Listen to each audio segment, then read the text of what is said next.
अंगुल्यादन्तकाष्ठं च प्रत्यक्षं लवणं तथा मृत्तिका भक्षणं चैव तुल्यं गोमांस भक्षणं. हा श्लोक अत्री संहितेतला आहे आणि या श्लोकाचा अर्थ असा होते की जर आपण मीठ चाटलं किंवा आपण माती जर खाल्ली तर आपल्याला गायचं मांस खाल्ल्याचं पाप लागते. हे तर सोडा, तुम्हाला मी मिठाविषयी अधिक माहिती सांगतो. आपण जर भाजीवरून मीठ घेऊन खाल्लं तर आपल्याला शनीचा त्रास होतो. तुम्हाला तर माहीतच आहे बाप हो, शनीचा त्रास किती बेकार होते तर.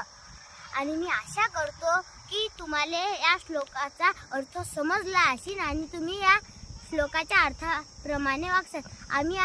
आम्ही सांगू काय आता, बुलढाणा जिल्ह्यातील शेवटच्या गावाला आहे जाम आणि आम्ही 2 मिनिटात